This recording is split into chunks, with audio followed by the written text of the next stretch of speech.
جس طرح بابا فرید گنج شکر رحمۃ اللہ علیہ کے آپ کے پاس کچھ لڑکے آتے ہیں نا گزرتے ہوئے، آپ پوچھتے ہیں کدھر جا رہے ہو، عرض کرتے ہیں بابا جی ہمارا جو مدرسہ ہے نا اس میں پانی ہے کھارا، کوڑا پانی ہے، تو لہٰذا ہم یہ گھڑے لے کر مٹکے لے کر فلاں جگہ پہ جا رہے ہیں اور وہاں سے میٹھا پانی جو ہے وہ لے کے آئیں گے۔ حضرت بابا فرید الدین گنج شکر رحمۃ اللہ علیہ نے فرمایا بیٹا ادھر ہی بیٹھ جاؤ۔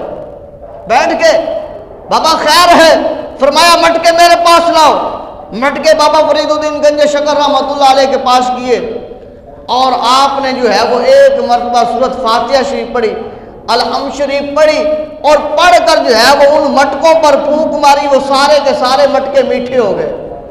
جو کڑوے پانی کے لے کے جا رہے ہیں کہ وہ اس میں ڈال دیں گے وہاں سے میٹھا پانی لائیں گے، وہ کڑوا پانی میٹھا ہو جاتا ہے۔ گھر آ جاتے، مدرسے واپس آئے، استادوں نے پوچھا بیٹا جلدی کیوں آ گئے ہو؟ عرض کی حضور آج تو عجیب بات ہم نے دیکھی ہے۔ بیٹا کیا؟ ہم جب پانی لینے جا رہے تھے ایک سفید داڑھی والا بابا بیٹھا تھا جو اپنی موج میں بیٹھا اللہ اللہ اللہ کر رہا تھا۔ تمہارا موضوع پھر میں رپیٹ کر دوں، ہمارا موضوع یہی ہے کہ اللہ تعالیٰ کی یاد ہی دلوں کا چین ہے، اللہ تعالیٰ کی یاد ہی دلوں کا سرور ہے، اللہ تعالیٰ کی یاد سے ہی دلوں کو اطمینان ملتا ہے، اور سارے کام جب سنورتے ہیں وہ تبھی سنورتے ہیں جب دل سے اللہ اللہ کی آواز ہو۔ کہا کیا دیکھا؟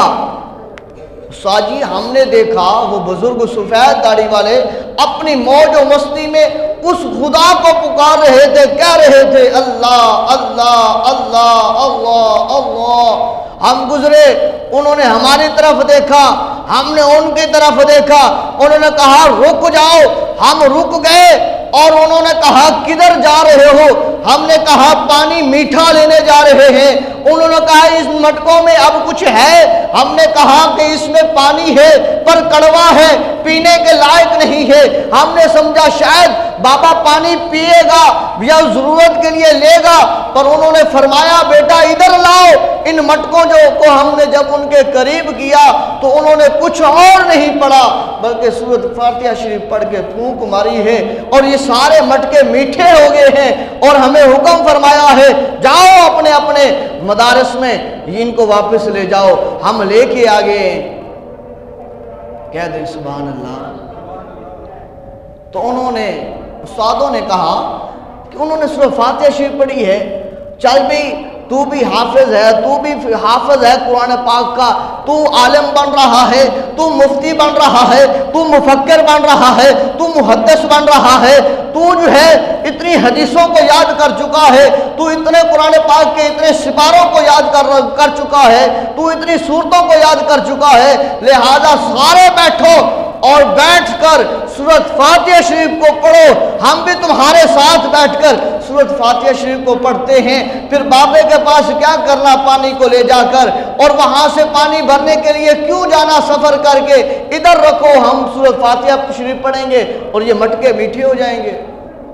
سامنے رکھا مٹکا، مٹکے ساروں نے سامنے رکھ لے۔ اب سارے قاری صاحبان، حفاظ اکرام، مفتیان کرام، مفکران عظام بیٹھ کے اور سورۃ فاتحہ شریف پڑھتے ہیں، بار بار پڑھتے ہیں اور بار بار جو ہے اس پانی پر جو ہے وہ پھونک مارتے ہیں، پر پانی میٹھا نہیں ہوتا، ایک مٹکا بھی میٹھا نہیں ہوتا۔ عجیب بات ہے، بابا جی نے ایک مرتبہ سورۃ فاتحہ شریف پڑھی، مٹکے سارے میٹھے ہو گئے۔ ہم تو صبح سے لے کر اب تک اتنی مرتبہ بھی جو ہے وہ سورۃ فاتحہ شریف پڑھتے پڑھتے ٹائم گزر گیا ہے اور پھونک مارتے مارتے ہم تھک گئے ہیں، پر ایک مٹکا ہی نہیں میٹھا ہوا۔ چلو چلتے ہیں بابا جی کے پاس، پوچھتے ہیں تیرے پاس کیا تھا؟ اکٹھے ہو کر حضور فرید الدین گنج شکر رحمۃ اللہ علیہ کے پاس آ جاتے ہیں۔ حضور یہ کیا معاملہ؟ ہم تو پڑھتے رہے ہیں، یہ میٹھے نہیں ہوئے۔ تو آپ نے ایک مرتبہ سورۃ فاتحہ شریف پڑھ دی اور یہ سارے مٹکے میٹھے ہو گئے، تو آپ نے فرمایا پھر زبان بھی تو فرید والی ہونی چاہیے، زبان بھی تو فرید والی ہونی چاہیے نا۔ اب ایک بندہ جو ہے وہ صرف ایک دو مرتبہ اللہ اللہ کر دے اور کہے میرے ساتھ بھی وہی معاملہ ہو جو فلاں بزرگ کے ساتھ ہوا ہے، ایسا نہیں ہے، اس میں اپنی زندگیوں کو ڈھالنا ہوگا۔